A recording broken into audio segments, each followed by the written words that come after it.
Hi, this is Ebony Duell here, and I'm here with your last weekly ring of the 2016-2017 school year. I hope you guys all enjoyed and tuned in for every episode. We'll be back next year, though. So our first segment today is from live here at the chapel, where senior Danielle Jeffries presented her flute.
I recently had a chance to sit down with President Dawkins. She took me on a tour of the president's home, and we got a chance to talk about her journey here at Bennett College. Here's some highlights from that interview. Okay.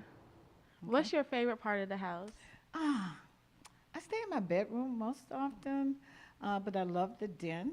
Uh, and I like just circulating around the house at night, just with my bare feet, just walking around and sitting in the living room. I love the living room, especially at night, sitting on the couch looking out the windows, looking at people on the tennis court or people that are going in and out of the Watkins house. So just doing those types of things. I study sometimes downstairs in the breakfast nook. I have an office upstairs, so I take advantage of the entire house. Can you give us a little mini tour of downstairs in the house? Sure. Okay, so we're walking down the hall. As you Mhm. can see, very prominent art that came from our gallery on campus. Um, these pieces have been here, from what I've been told, a number of years. Very valuable pieces. This is the den area, okay? And so it's very comfortable with all these chairs recline. And so it's just good just to sit here with visitors and have an informal conversation. Do you watch TV in the den? I watch TV in the den. I watch MSNBC. I watch CNN. I watch Good Morning America. But quite often I go between CNN and MSNBC. So you're more into like politics and stuff? Yeah, but then when I really want to escape after a hard day at work, I watch a lot of Korean shows. Believe it or not, bedrooms were furnished by Rooms to Go. And Mhm. so, though this is an old room, I love this room. I love the twin beds. They're very old and skinny. You have to be small to stay in these beds. But if you go over to the left here, you'll see the bathroom. Each bedroom has its own bathroom facility. And once again, although old, it's still quaint. And then once again, the art on the wall. I love the way this house is decorated. Do you ever get scared to touch some of the things in the house since it's so like artifacts and different things? I used to be afraid to touch stuff when I first came here, Mhm. but now I consider this my home, so I just wander about looking for things. This is another classic bedroom. And by the way, this weekend, I have invited all the living presidents to come back to the house, okay? So Dr. Malvo will be here. Dr. Scott comes in tomorrow. And Dr. Fuse Hall, she'll be back this weekend along with Janetta Cole, Dr. Janetta Cole, and others. So you talked about this weekend you're going to be hosting guests, the past presidents of Bennett College. Hmm. Since you've been here, have you hosted a lot of guests, and how has it been? Uh, Guests, yes.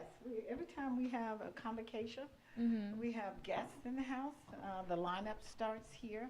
And so people are constantly in the house, and as you know, we have about 2 convocations per month, probably more than any other place I've been. So people are in here using the house constantly. Okay. So living here, how was the holidays with your family? Did you guys celebrate the holidays here or? No, I didn't stay here during the holidays, but we did have a big Christmas party here for faculty and staff, and I think it was the first time they had an event here during the Christmas holidays for all employees at one location. So we had a good time. In fact, in this very room, we did the electric slide. I know that's dated, but we danced. We had music. We had food in this room. So it was nice to have a quaint location for the faculty staff Christmas party. How important do you think it is to be more on, like, I wouldn't say a friend level with your employees, but just like acquainted with them? Just this past, I think it was Friday, we had an employee luncheon. It's the first time I've had a luncheon in over 2 years. So I think it's very important to celebrate their commitment to Bennett, their years of service. So I think it's very important that we have this partnership and this understanding and respect for each other to grow Bennett. So you talk about the growth of Bennett, and we know as interim president, you came in at a time, a very difficult time for Bennett. What are some things you have done just to get Bennett back out there? One of the things like what we're doing now, trying to market Bennett, trying to tell the good stories. And so you may be familiar with our publication called Cold Blue. Started small as an electronic newsletter, and now it's grown into an actual hard document. It's also posted on the web. So telling all the positive stories, all the stories that students are engaged in, from travel abroad to doing research to doing presentations in the community. Same thing for faculty. We have faculty and staff that are doing great things. So just trying to market Bennett and showcase Bennett in a positive way. And we also redid the website. That was one of my missions this year, is to redo the website. And I think the website looks so much better. It's so engaging and it's so attractive to other students. And so basically I've been working on 5 things this year. Marketing, number 1, trying to grow Bennett for the fall. 2, we're looking at infrastructure dollars to improve the residence halls, the library, and other academic facilities on campus. We're looking at student life. We're trying to engage in a partnership. We're about ready to sign with North Carolina A&T, growing new programs. That's our focus for the fall. We've done a number of market research studies, and I think we're ready to act upon those studies. So we have to be bold in what we're trying to do in order to attract high-performing students. Were there ever times this year you just felt like nervous about Bennett and that Bennett wasn't going to work out? Every night I feel nervous, but I keep going. I can't give up on Bennett, and I don't think the student body is ready, nor the alums ready for me to give up on Bennett.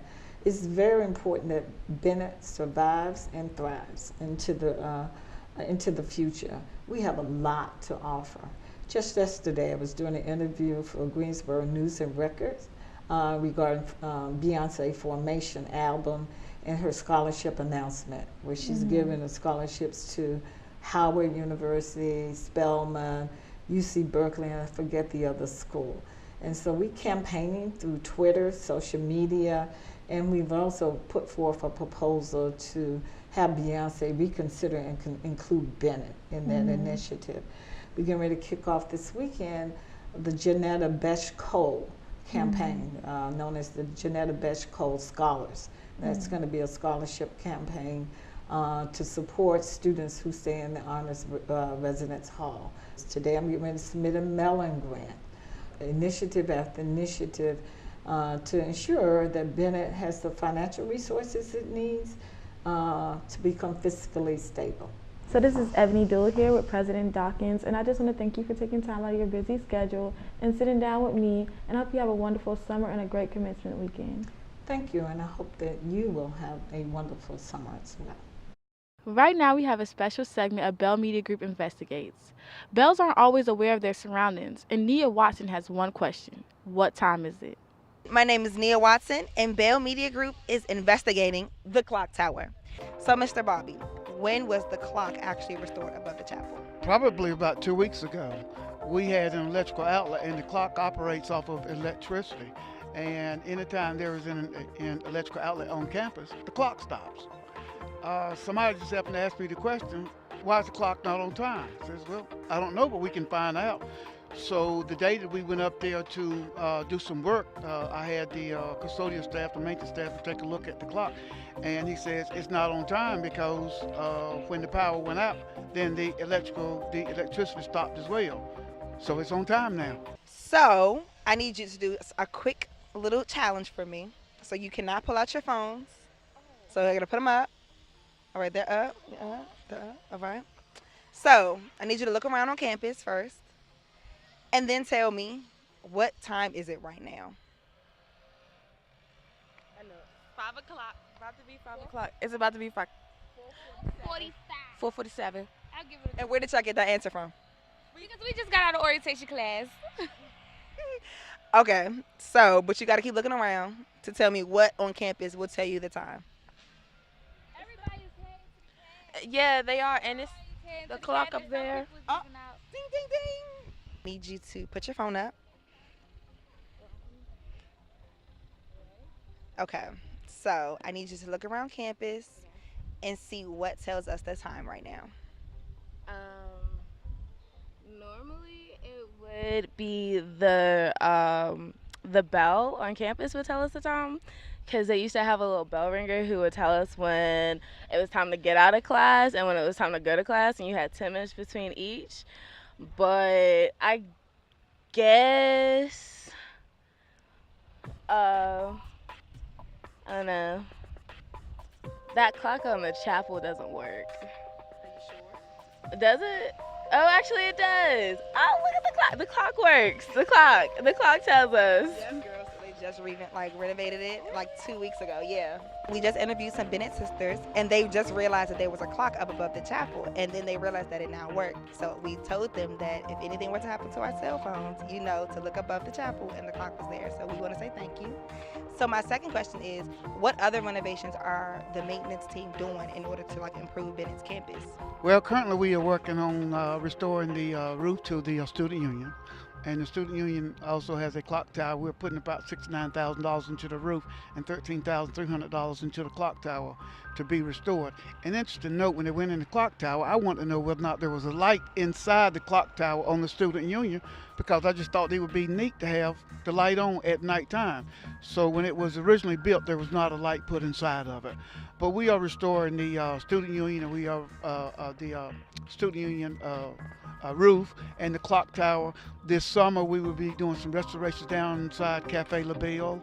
We are also looking at either this year and or next year, we will be making some drastic improvements in the cafeteria. You won't notice it probably by next year this time, with some of the renovations that we're looking at doing. We're also putting out mulch and preparing for the spring season, and we're putting out flowers. We are just doing a whole lot of maintenance. Since probably the spring of last year, we put about $1.8 million into renovating facilities and buildings. Black Hole, their bathroom just opened on the second floor, ladies' bathroom, because it hadn't been open in a whole year because we had to do roof work and the ceilings caving in the bathroom. So now we've got the bathroom open and restored, and we're getting ready to do some more heating and air conditioning. We just ordered about $87,000 worth of parts for lighting, heating, air, electrical. And we're also going to be repainting for the dorms, Bars, Jones, Reynolds, and Player. We will be painting the parlors, and we'll be putting in new carpet as well. I want to thank you all for tuning in for the final episode of this year's Weekly Ring 2016-2017 school year. The bell won't ring. I guess that means you guys have to tune in for the next episode of the Weekly Ring, which will be 2017 fall. Thank you.